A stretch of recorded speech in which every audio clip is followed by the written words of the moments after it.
make the election all about race as the Democrats Not in do. my case, Ms. Please Owens. don't I'm cut me sorry. off. Please do not characterize my motive. Mr. Chairman, it's my time.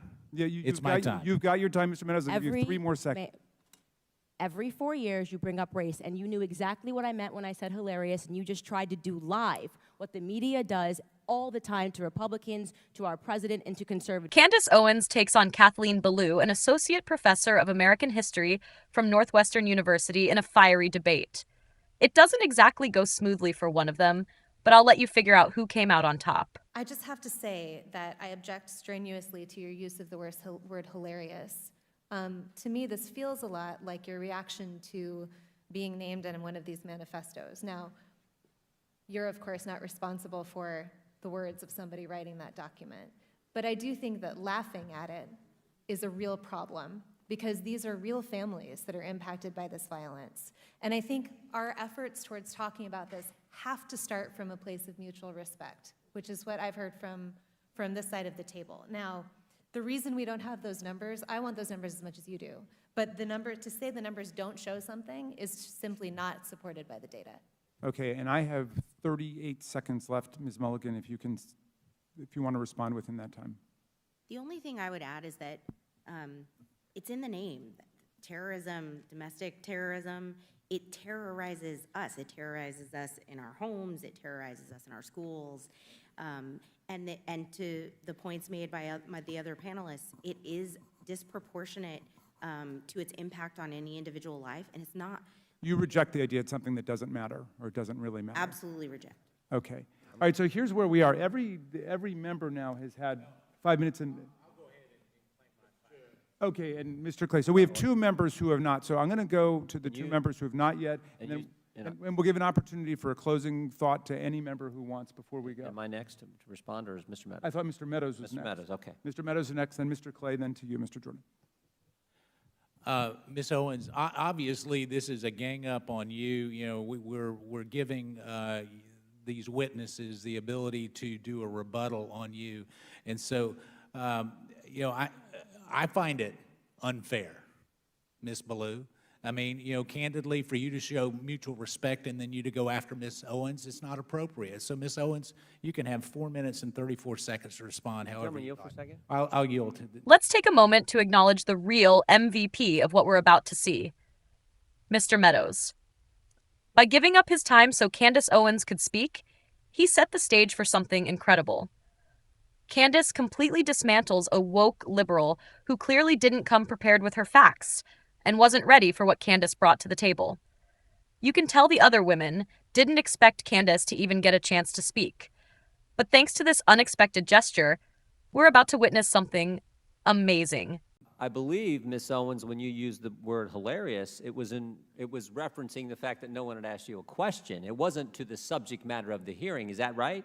That is correct. And to have another witness insinuate something that is not accurate is just not appropriate, Mr. Chairman, for how witnesses are supposed to behave in front of this committee. I also think you didn't say it doesn't matter about the subject matter of today's hearing. You said there are other subjects that matter as well, and maybe we should spend some time on those. Is that accurate? That is correct, and they matter much, much, much, much more, and I have said that. I said that in my opening, and I will say it again. You know that white supremacy and white nationalism is ranks nowhere near the top of the issues that are facing Black America. And the reason that you are bringing them up in this room is because it is an attempt to make the election all about race as the Democrats Not in my case, Ms. Owens. I'm sorry. Please do not characterize my motive. Mr. Chairman, it's my time. Yeah, it's my time. You've got your time, Mr. Meadows. I'll give you 3 more seconds. Every 4 years, you bring up race, and you knew exactly what I meant when I said hilarious, and you just tried to do live what the media does all the time to Republicans, to our president, and to conservatives, which you tried to manipulate what I said to fit your narrative, okay? I was not referring to the subject matter that is hilarious. I said it's hilarious that we are sitting in this room today, and I've got 2 doctors and a missus, and nobody can give us real numbers that we can respond to so we can assess how big of a threat this is, because you know that it is not as big of a threat as you are trying to make it out to be so that you can manipulate. And the audacity of you to bring up the Christchurch shooting manifesto and make it seem as if I laughed at people that were slaughtered by a homicidal maniac is, in my opinion, absolutely despicable. And I think that we should be above that. to try to assign reality or any meaning to a homicidal maniac writing a manifesto, which, by the way, let the record show, also stated Spyro the Dragon, the child's cartoon, as a source of inspiration. He also cited Nelson Mandela as a source of information. I don't think that Nelson Mandela has inspired mosque shootings. You can correct me if you think I'm wrong. You would rather assign meaning to a homicidal maniac than to actually address the things that I said today that are actually harming Black America. Number one, father absence. Number two, the education system and the illiteracy rate. Illegal immigration ranks high, abortion ranks high, white supremacy and white nationalism, if I had to make a list again of 100 things, would not be on it. This hearing, in my opinion, is a farce, and it is ironic that you're sitting here and you're having 3 Caucasian people testify and tell you what their expertise are. Do I know what my expertise are?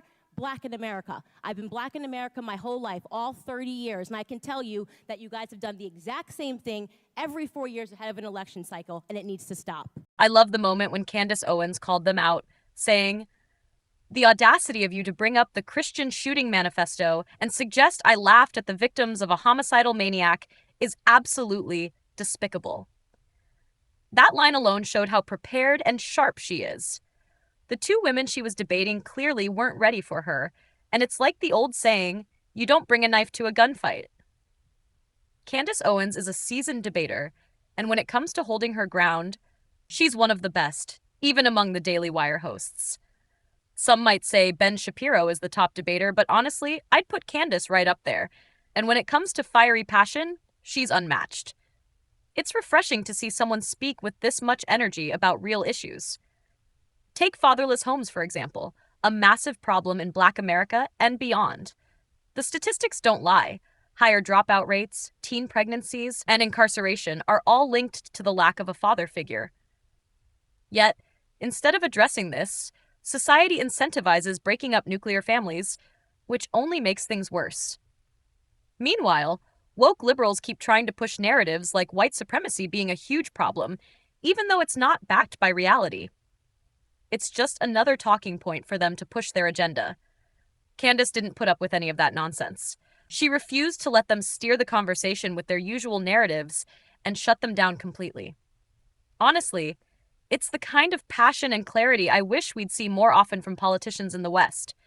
With so many real issues, like the border crisis, homelessness, the opioid epidemic, healthcare problems, inflation, and skyrocketing housing costs, it's about time someone stood up and tackled these topics head-on. Candace Owens brought that energy, and it was satisfying to watch her call out the nonsense and refuse to let them dodge the real problem.